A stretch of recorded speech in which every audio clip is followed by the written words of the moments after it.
Gold trusted gold buyers. మీరు తాకట్టు పెట్టిన బంగారాన్ని విడిపించి ఈ రోజు ఉన్న మార్కెట్ ధరకు కొనబడును. నమస్తే, welcome to I dream inside politics with కవిత.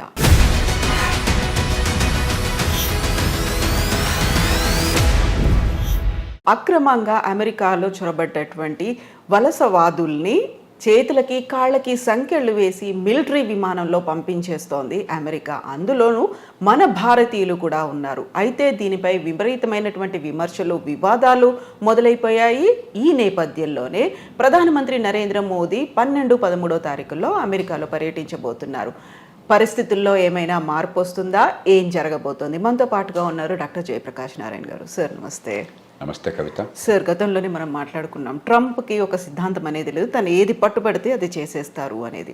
నిజంగా ఇంతమంది వలసదారులు వచ్చారు, అందులోనూ మెక్సికో, ఎల్ సాల్వడార్ తర్వాత భారతీయులు అత్యధికంగా ఉన్నారు అనుకున్నప్పుడు వాళ్ళని కూడా పంపించడం అనేది కొంచెమన్నా వాళ్ళని ఒక మర్యాదపూర్వకంగా గౌరవంగా చూడలేదు. ఎందుకు కాళ్ళకి చేతులకు బేడీలు వేసి ఎందుకు పంపిస్తున్నారు అనే మాట సార్ ఎలా చూస్తున్నారు మీరు? మన కోణ నుంచి చూస్తే పాపం ఏదో బతుకు తెరువు కోసం పోయారు, వాళ్ళని పంపించేటప్పుడు ఇంత అవమానించి పంపించాలని మనకు అనిపిస్తుంది. సహజం, అది సహజంగా దేశంలో కొంత ఆవేదన ఉంటుంది. కానీ ఇంకో కోణం నుంచి చూడండి మీరు, అక్రమంగా వెళ్ళిన వాళ్ళు అంటే నేరస్తులు, ఏదో అన్ని వేసాలుండి అక్కడ చిన్న చిన్న పొరపాటు జరిగిన వాళ్ళు కాదు.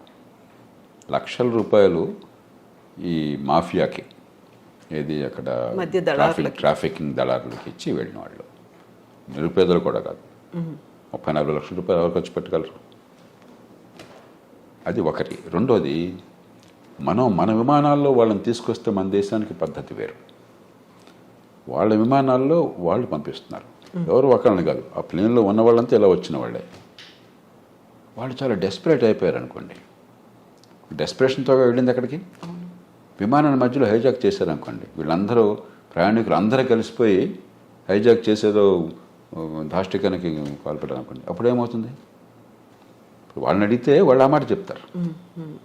ఎందుకంటే మొత్తం విమానంలో కొన్ని సినిమాల్లో మీరు చూసుంటారు, నేరస్తుల్ని జైళ్ళకి వెళ్ళిన వాళ్ళని విమానాల్లో తరలిస్తుంటే వాళ్ళంతా హైజాక్ చేయటం అలాంటి సినిమాలు నాటకీయంగా అనిపించవచ్చు. కానీ విమానంలో ప్రయాణికులు అందరూ కూడా నేరస్తులైనప్పుడు, వాళ్ళ దృష్టిలో చాలా ఫ్రస్ట్రేషన్లో, చాలా డెస్పరేట్గా ఉన్నప్పుడు వాళ్ళందరూ కలిసి అది విమానంలో వెళ్తున్నారు, రైల్లో వెళ్ళట్లా, బస్సులో వెళ్ళట్లా.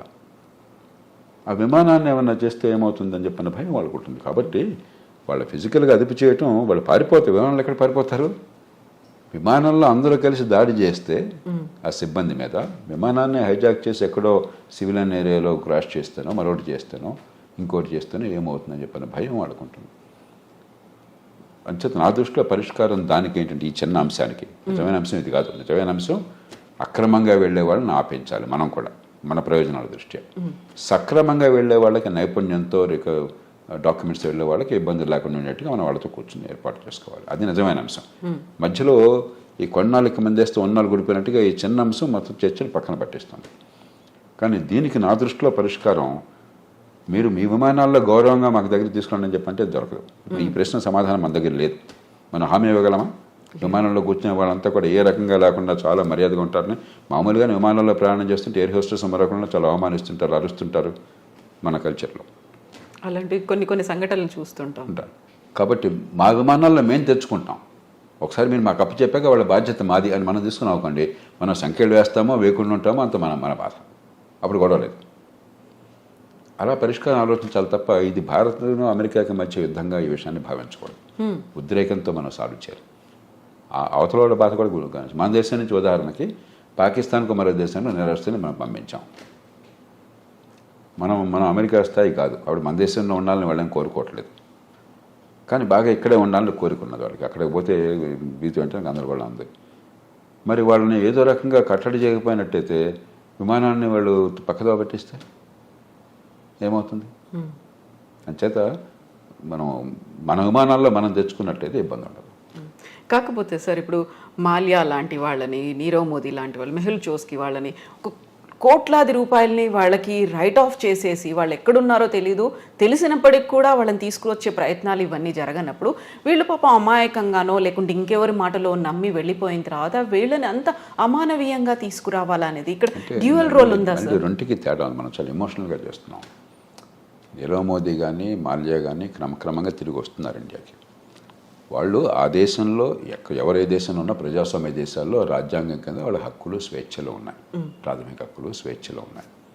దాని ప్రకారం డ్యూ ప్రాసెస్, కోర్టులకు వెళ్ళటం, ఎక్స్ట్రడిషన్ కోసం మనం కోరితే ఈ కారణంగా మమ్మల్ని పంపించదని వాళ్ళు కోరటం, చివరికి కోర్టు తీర్పు అవటం, అంతా కూడా వాళ్ళు డబ్బులు ఉన్నాయి కాబట్టి మంచి లాయర్లు పెట్టుకుంటారు, కోర్టులకు వెళ్తారు. అంతేగాని మనం తీసుకోవడం మన చేతుల్లో లేదు. మనం ఎవరం కూడా నీరవ్ మోదీనో మాల్యానో మరొకరినో తీసుకురావద్దని మనం అనుకోవటం కాదు. ఆ దేశంలో పోయి దాడి చేసి వాళ్ళని తీసుకొచ్చే శక్తి లేదు, అధికారం లేదు మనకి. వాళ్ళు మనకు పంపించడానికి సిద్ధపడాలి. దానికి ఒక ప్రాసెస్ ఉన్నది. ప్రపంచంలో ఎంత కుబేరుడైతే అంత ప్రాసెస్ ఆలస్యం అవుతుంది. కోర్టులో అంత గట్టి లాయర్లను పెడతారు, అంతగా వాయిదా వేస్తూ పోతుంటారు. అంతే తప్ప ఇక్కడ వీళ్ళని మనం తీసుకురావటంలా. ఆ దేశంలో చట్టాలు ఉల్లంఘించారు, అక్కడ కోర్టులు వీళ్ళ కేసులు ఒప్పుకోలేదు కాబట్టి విధిగా రావాల్సి వస్తుంది. అలా చూడాలి తప్ప దీని పెద్దాన్ని మనం ఒక ఎమోషనల్ కోణం నుంచి చూస్తే పరిష్కారం రాదు. సో ఇప్పుడు టారిఫ్లు విధించడం అనేది అమెరికాకి ఏ దేశం నుంచి స్టీల్, అల్యూమినియం ఇలాంటివి వచ్చినప్పటికీ కూడా 25% వాళ్ళ మీద సుంకాలు విధిస్తాము అనేటువంటి ఒక ప్రకటనతో పాటుగా ప్రతి చోట కూడా ట్రంప్ తన మార్కును చూపిస్తున్నాడు అనే మాట వినిపిస్తుంది. అదే సమయంలో పొద్దున ఒక మాట చెప్తున్నాడు, అని మధ్యాహ్నం ఇంకో మాట చెప్తున్నాడు, సాయంత్రం ఇంకో మాట చెప్తున్నాడు. మామూలుగా ఏంటంటే పరిపాలనలో ఎప్పుడు కూడా విధానం ఏం కావాలని మల్లగొల్లాలు పడుతూ ఉంటారు. కొందరు ఇలా చేస్తే బాగుంటుంది అంటారు, మరికొందరు అలాగా దానిలో ఇబ్బందులు ఉన్నాయి, ఇలా చేస్తే బాగుంటుంది అంటారు, మరికొందరు ఇంకో రకంగా అంటారు. ఇవన్నీ చర్చించుకుని నిగ్గు తేల్చి చివరికి ఏది మంచి విధానం ఆలోచించి అప్పుడు పై స్థాయికి పంపిస్తారు. ఓ ప్రధానమంత్రి స్థాయిలో, దేశ రాష్ట్రపతి స్థాయిలో, ప్రభుత్వ స్థాయిలో ఇవన్నీ ఈ ఆలోచనలు, ఈ లాభ నష్టాలని బేరీ చేసుకుని పంపిస్తారు. ట్రంప్ ఏమవుతుంది, పురిలో ఏదో ఆలోచన పడుతుంది, వెంటనే ఆయన దేశాధినేతగా ప్రకటించేస్తున్నాడు. మధ్యాహ్నానికి అది కష్టం అనిపిస్తుంది, వెంటనే మార్చుకుంటున్నాడు. పొద్దున్న ప్రకటించినప్పుడు ఆయన బృందం అంతా వైట్ హౌస్లో ఆయన కేబినెట్ మంత్రులు కానీ లేకపోతే ఆయన ఉన్నతాధికారులు కానీ నేచురల్గా నాయకుడు దేశాధినేత ఆదేశం ఇచ్చాడు కదా ఆయన సమర్థించాలా. మధ్యాహ్నం మాట మారుస్తున్నాడు, మళ్ళీ దీన్ని సమర్థించాలా. సాయంత్రం ఇంకో మాట చెప్తున్నాడు, మళ్ళీ దాన్ని సమర్థించాలా. అంటే ఒక తొగ్గలకి వ్యవహారంలాగా తయారవుతుంది. ట్రంప్ కూడా నిలకడగా, ఎందుకంటే నిలకడగా కొన్ని విషయాల్లో నిలకడగా అనిపించవచ్చు. ఇమిగ్రెంట్స్ ఉండటానికి వెళ్ళలేదు, అక్రమంగా వచ్చినటువంటి ఇమిగ్రెంట్స్ ఉండటానికి వెళ్ళలేదు, అక్కడ కన్సిస్టెంట్గా ఉన్నాడు. మంచి చెడు పక్కన పెట్టండి. అలాగే మరికొన్ని విషయాలు, కానీ కొన్ని విషయాల్లో పొద్దున మధ్యాహ్నం సాయంత్రం ఒక్కసారి ప్రభుత్వం మాట 2-3 సార్లు మారిపోతుంది. అది ఏ దేశానికి మంచిది కాదు. విధానాలు లోతుగా ఆలోచించాలి, తొందరపడి నిర్ణయాలు చేయకూడదు, అన్ని రకాలుగా పూర్వాపరాలు పరిశీలించాలి. వినదగిన ఎవరు చెప్పినా అని చెప్పని మీరు ఏదనుకుంటున్నా దానికి వ్యతిరేకంగా చెప్పేవాళ్ళ మాట కూడా ఆలోచించి నిర్ణయం తీసుకోవాలి. తీసుకున్నాక నిలకడగా ఉండాలి. ఇప్పుడు ఆలోచించకుండా తొందరపడి నిర్ణయాలు, నిలకడ లేకుండా వెనక్కి వెళ్ళటం జరుగుతుంది. ఇప్పుడు జన్మతః పౌరసత్వం రద్దుకు సంబంధించి చేసినటువంటి అనౌన్స్మెంట్ అది ఏ దిశలో ముందుకెళ్తుంది అనుకుంటున్నారు సార్? అది జరగదు. ఆ దేశంలో కోర్టులు అంగీకరించవు, ఆ దేశంలో రాజ్యాంగం ఒప్పుకోదు. రాజ్యాంగాన్ని మార్చడం ఎవరి తరమో కాదు. అయితే ఒక్కటే అవకాశం ఉన్నది, ఇది సుప్రీంకోర్టు దాకా వెళుతుంది. బహుశా వెళితే సుప్రీంకోర్టు తీసుకోవాలనేది. మన దేశంలాగా ప్రతి కేసు సుప్రీంకోర్టు తీసుకోవద్దు. అక్కడ కింద కోర్టులో దీన్ని ఆపేశారనుకోండి, సుప్రీంకోర్టు తీసుకోకపోవచ్చు అసలు. మన దేశంలో ప్రతి చెత్త చెదారం ప్రతి కేసు వెళ్ళిపోతుంది సుప్రీంకోర్టుకి. అక్కడ అట్లా ఉండదు. ఏడాదికి 100 కేసులు చూస్తారంతే. వాళ్ళు ముఖ్యం అనుకున్నాయి, మిగతావన్నీ అప్లికేషన్ పెట్టి మాత్రం కోర్టుకు తీసుకురావాలి. ఊరికే డాకెట్ షీట్ నిండిపోతుంది, కోర్టుకు వేరే పని ఉండదు. ఒకవేళ తీసుకుంటే సుప్రీంకోర్టు తిరస్కరిస్తుంది. కానీ బహుశా ఏది ఆమోదించే అవకాశం ఉంది అంటే గట్టిగా ప్రభుత్వానికి వాదించే అవకాశం ఒకటి ఉన్నది. అక్రమంగా తల్లిదండ్రులు కనుక ఆ దేశానికి చొరబడ్డట్టయితే, ఏ రకమైన డాక్యుమెంట్ వేసా లేకుండా అలా చొరబడ్డాక ఈ దేశంలో బిడ్డల్ని కన్నట్టయితే వాళ్ళకి పౌరసత్వం రాజ్యాంగంలో పదజాలం ప్రకారం వాళ్ళకు కూడా ఉంటుంది, ఆ దేశంలో పుట్టారు కాబట్టి. కానీ రెండో పార్టీ పదజాలం మళ్ళీ కొంచెం సందిగ్ధంగా ఉంది.